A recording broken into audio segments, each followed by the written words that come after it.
जैसा कि मैंने पिछली कड़ी में बताया कि कैथरीन ने मार्गदर्शक के थ्रू जो कैथरीन को मैसेज मिले उसमें उसने 7 धरातलों के विषय में बताया, लेकिन उसने 2 ही धरातलों का जिक्र किया, एक संक्रमण का धरातल और एक प्रतिस्थापन का धरातल। संक्रमण का धरातल वो धरातल जहां हम जो भी हमने अपने गुण या अवगुण जो भी हमने अपने जो जीवन हम धरती पर जीते हैं उसमें जो भी हमने अपने अंदर डेवलप किया है उसे ग्रहण करते हैं, जिसे जो हमने क्वालिटीज हमने एक जन्म में अपने अंदर डेवलप करी हैं उन्हें जब हम नए जीवन में जाते हैं तो एक बार फिर से ग्रहण करते हैं। इसी तरह से एक प्रतिस्थापन का धरातल जहां हम प्रतीक्षा करते हैं जिसका हमने ऋण देना है या जिसने हमारा ऋण देना है, फिर उसके बाद वो दोनों आत्माएं मिलकर ये फैसला लेती हैं कि अब वो किस तरीके से एक दूसरे के साथ संपर्क में आएंगी, संबंध में आएंगी और अपना कार्मिक ऋण चुकाएंगी। बस कैथरीन ने इन्हीं 2 धरातलों की बात करी, बाकी के 6 धरातलों के विषय में कैथरीन ने नहीं बताया। जैसा कि मैंने बताया था कि कैथरीन एडवर्ड को, जिनका निधन पिछले वर्ष हो चुका था, उन्हें अपने करीब महसूस कर रही थी, उनकी आत्मा को अपने करीब महसूस कर रही थी। तो एक बार फिर जब कैथरीन ने कहा कि मैं अपने आप को हवा में मैं तैर रही हूँ, इस तरह का महसूस कर रही हूँ, तो डॉक्टर ब्रायनविज ने पूछा, तुम किस अवस्था में हो? किसी में नहीं, मैं तो बस हवा में तैर रही हूं। एडवर्ड मेरा ऋणी है, उसे किसी बात का ऋण चुकाना है। क्या तुम जानती हो एडवर्ड को कौन सा कर चुकाना है? नहीं। किसी तरह के ज्ञान के बारे में? उसे मुझे मेरी बहन के बच्चे के बारे में कुछ बताना है। यहाँ पर यह बात महत्वपूर्ण है कि कैथरीन की बहन और उनके जीजाजी दोनों ही अविवाहित थे और ऐसे समय पर उनकी एक संतान, एक पुत्री हुई थी, जो चूंकि वो दोनों बहुत युवा थे और अविवाहित थे तो उन्होंने अपनी पुत्री को चर्च के माध्यम से किसी को गोद दे दिया था। ब्रायनविज ने पूछा, तुम्हारी बहन का बच्चा? हाँ, उसकी एक लड़की है जिसका नाम स्टीफनी है। स्टीफनी, उसके बारे में तुम क्या जानना चाहती हो? मैं उससे संपर्क स्थापित करने का तरीका जानना चाहती हूँ। कैथरीन ने इससे पहले कभी भी स्टीफनी के विषय में कोई चर्चा नहीं की थी। क्या वो तुम्हारे बहुत करीब है? नहीं, पर वो उन्हें पाना चाहेगी।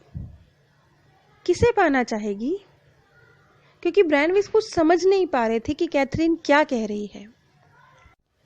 मेरी बहन और उसके पति को, और इस काम के लिए उसे मेरी जरूरत होगी, क्योंकि मैं उन दोनों के बीच की कड़ी हूं। एडवर्ड को उसके बारे में पता है। स्टीफनी के पिता एक डॉक्टर हैं और वर्माउंट के दक्षिणी भाग में प्रैक्टिस करते हैं। जब जरूरत पड़ेगी तब मुझे उनके बारे में जानकारी मिल जाएगी।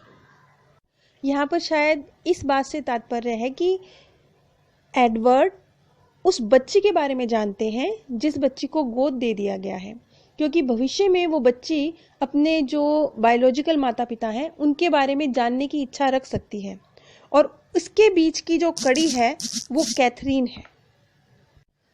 कुछ देर बाद ब्रायनविज को पता चला कि कैथरीन की बहन और उनके पति ने अपनी नवजात बच्ची को चर्च के माध्यम से गोद दे दिया था, क्योंकि उस समय वो दोनों ही बहुत युवा थे और अविवाहित थे, इसलिए चर्च ने गोद लेने की व्यवस्था की थी।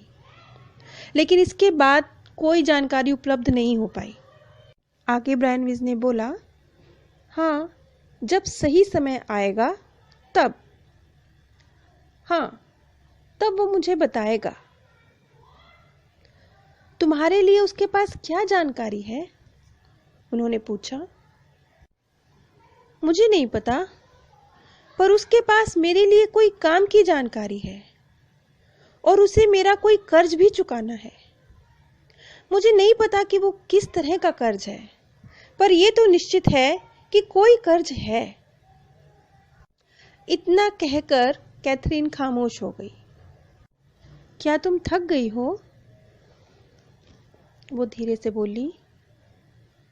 मैं एक लगाम देख रही हूं और एक मछली पकड़ने का कांटा जो दीवार पर टंगा है। मुझे एक स्टॉल के बाहर एक कंबल पड़ा हुआ दिख रहा है। क्या ये एक खलियान है? हाँ, यहाँ उसके पास कई घोड़े हैं। तुम और क्या देख पा रही हो? पीले फूलों के बहुत सारे पेड़। मेरे पिताजी वहां हैं। वो घोड़ों की देखभाल करते हैं। कैथरीन एक बार फिर एक छोटे बच्चे की तरह बात कर रही थी।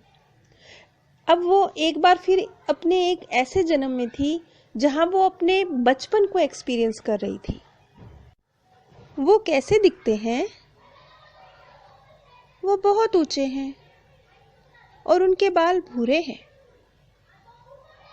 क्या तुम खुद को देख पा रही हो? मैं एक बच्ची हूं, एक लड़की।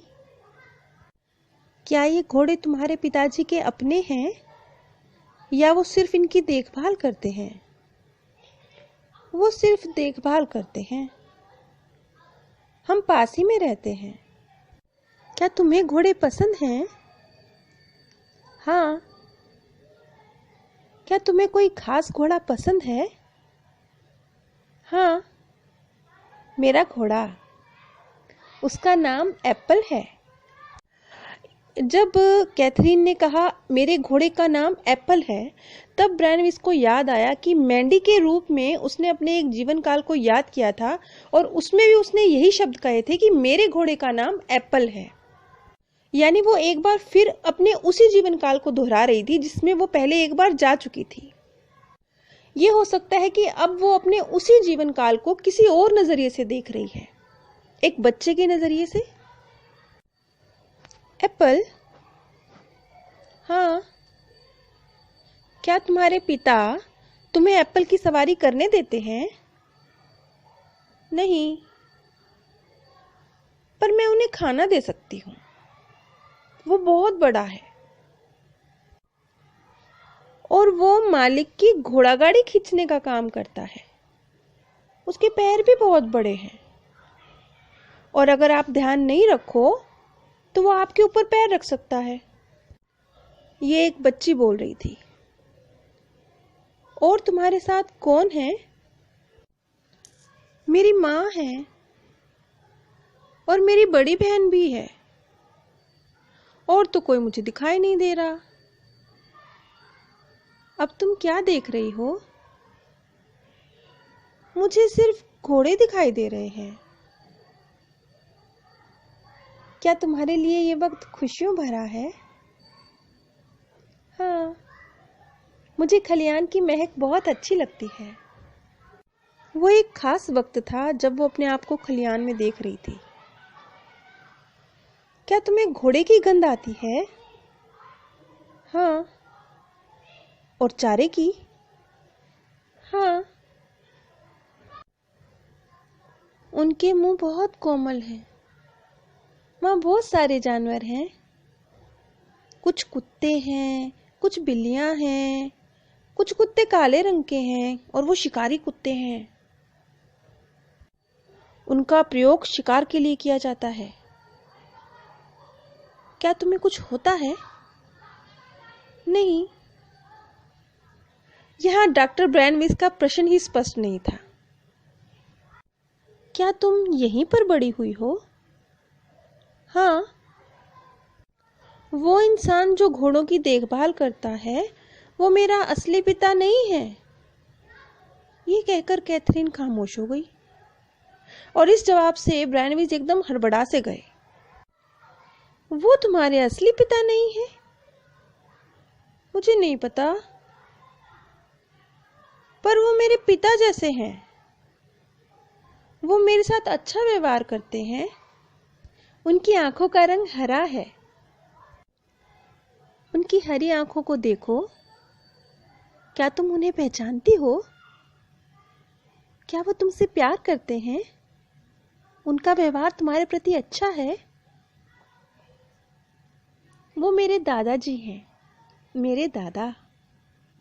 वो मुझे बहुत प्यार करते हैं और अक्सर मुझे घुमाने भी लेकर जाते हैं।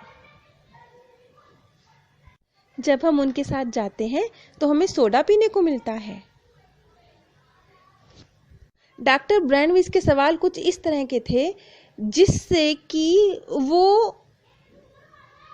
अपने इसी जीवन काल के बचपन में उसी का जिक्र करने लगी थी, अपने वर्तमान जीवन काल के बचपन में पहुंच गई थी। अब ये बहुत एक इंटरेस्टिंग केस है क्योंकि अब ये चीज निकल कर आती है कि किस तरीके से कैथरीन के दादा ने एक बच्चे को प्यार किया जाता है कैसे निस्वार्थ, वो लेसन सीख लिया था। तो उन्होंने रीबर्थ नहीं लिया, लेकिन कैथरीन के जो इस बर्थ के पिता हैं उन्हें ये लेसन सीखने की जरूरत थी कि बच्चों के साथ कैसे प्यार भरा व्यवहार किया जाता है। उन्हें एक चीज नहीं समझा जाता जो तुम्हारे कंट्रोल की है। वो उनका एक अलग व्यक्तित्व है, वो एक ह्यूमन बीइंग है, उनकी एक अलग आइडेंटिटी है।